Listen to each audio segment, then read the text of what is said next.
The other method of generating wideband FM is the direct method, where we are going to use something that we used before. Something that is, if you think about the devices that we studied before, it's something that we can use to generate FM directly. What is that? Take a moment to think about it. It's the voltage controlled oscillator, the VCO, the voltage controlled oscillator. How's that? You remember that the voltage controlled oscillator, the VCO, we used to have a signal at the input, and it used to generate a sinusoidal wave with a frequency that is proportional to that signal, right? So it used to generate a sinusoidal wave with a frequency omega c plus, let's say, k multiplied by m of t. But this is exactly what we want for FM. We want for FM, what we want is to generate a signal which has a frequency that is proportional to m of t. This is exactly what the VCO is doing. The VCO hence can be used to generate in a direct way, it can be used to generate the wideband FM directly. And here we are going to give some details about how VCO works. VCO can be implemented in electronics using operational amplifiers like a circuit called Schmitt trigger. Probably you've studied before in the electronics course. Okay? Or there is another way. Is that to change one of the parameters of the oscillators. Usually the oscillators, they have inductances and capacitances, and usually the frequency of any oscillator is 1 over square root LC, right? So if we can change one of the parameters here, L or C, with the voltage, then we'll be able to change omega with the voltage. One of the methods to change the capacitance with the voltage is a diode under reverse bias. So if you studied this probably you studied this in the Electronics 1 course, is that if you have a diode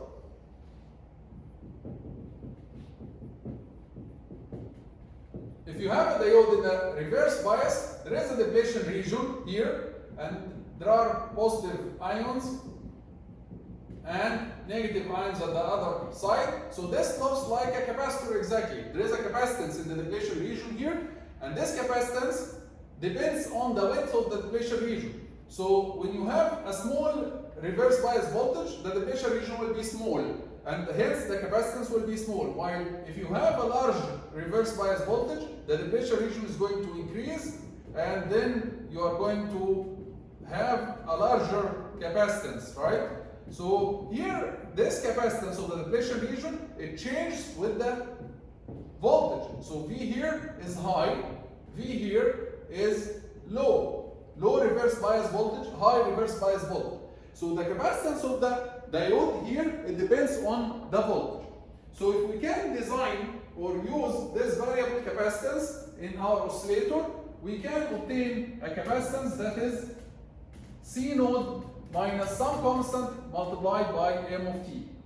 So we can obtain a linear relationship between the capacitance and the voltage or our signal m of t.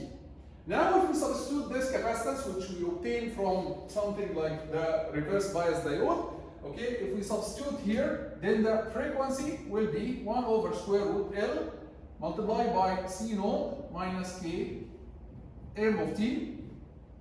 We can now take C node as a common factor, so this will be 1 over square root L C node multiplied by 1 minus K m of t over C node. And then we can write this as 1 over square root L C node multiplied by 1 over square root of this bracket, which is 1 minus K m of t over C node to the power negative half. Now we can expand this bracket using Taylor series, and we can write that the capacitance, that the omega, our omega is 1 over square root L C node multiplied by, and let's expand this 1 minus Km of t over C node to the power negative half. It will be 1. negative half multiplied by this term, so it will be plus half k m of t over c naught. And then after this, we are going to get higher order terms, like for example, k m of t over c naught all squared, and then all cubed, and so on. If we assume that we have a condition, or we can design that k m of t over c naught to be smaller, much smaller than 1, then we can ignore all higher order terms.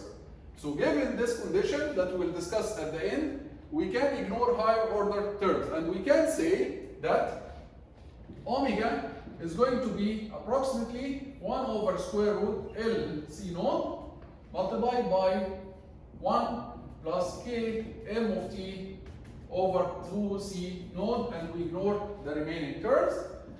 This can be written as 1 over square root L C naught plus k m of t over 2 square root L C naught multiplied by, multiplied by C naught. Now if we call 1 over square root L C naught, if we call it omega C, this is our carrier frequency. If we design L, our inductance, and C naught, the basic capacitance of the capacitor, to be the carrier frequency, 1 over square root L C naught to be the carrier frequency omega C, then this can be written as omega C plus k over 2 C naught omega C multiplied by m of t. So 1 over square root L C naught also equals 2m omega C. So we can write now our omega, we can write our frequency generated from the oscillator as omega C plus k omega C over 2 C naught multiplied by m of t. Now this is very similar to what we want in the FM. In the FM, we want omega to be omega C plus kf multiplied by m of t. And this is exactly the same. Where kf here, our constant kf is what? Our constant kf is k omega c over 2 c naught. So now we were able to satisfy the FM equation, which is the frequency generated from our oscillator equals carrier frequency plus a constant multiplied by m of t, where the constant is k omega c over 2 c. Just to, before we finish this, and this is exactly what happens in some oscillators like the Hartley or Colbert oscillators. They use the same concept that we described here in their circuits. So Hartley or Colbert oscillators, they use that same concepts here, same concept that we described here of changing the capacitor based on the voltage in order to implement their oscillator. Before we finish this video, let's go back to this condition and make sure that it will be satisfied. We assume that Km of t over C naught must be less than 1. Is that true? Let's see. Here, Km of t over C naught, of course, if you want to guarantee that this is much less than 1, you should guarantee it for the maximum m. So you should guarantee that K multiplied by m peak over C naught by the maximum value of m over C naught must be much smaller than 1. So let's make sure that this condition will be satisfied. K over C naught equals, from this equation, K over C naught from this equation equals 2kf over omega c. Let's multiply both sides by m peak and m peak. So km peak over C naught, this is the left side of our condition here, equals 2kf m peak over omega c. What is this? Look carefully at this. And if you don't identify it, let's divide by 2 pi up and 2 pi down. So we can write it as kf m peak over 2 pi divided over omega c over 2 pi. What is this? delta f. This is the frequency deviation. Kf in peak over 2 pi. This is the frequency deviation. And this is the carrier frequency. So K in peak over C naught, K in peak over C naught equals 2 delta f over Fc. In practice, delta f, the frequency deviation, is much smaller than the carrier frequency. And you can go back to the example of the Armstrong. The delta f was in the range of kilohertz at the final stage, and the carrier was in the range of megahertz. So kilo and mega. So usually delta f is much smaller than Fc. So by default, naturally, this will be much smaller than 1. And hence the condition here, K in peak over C naught will be much smaller than 1, and the condition will be naturally satisfied.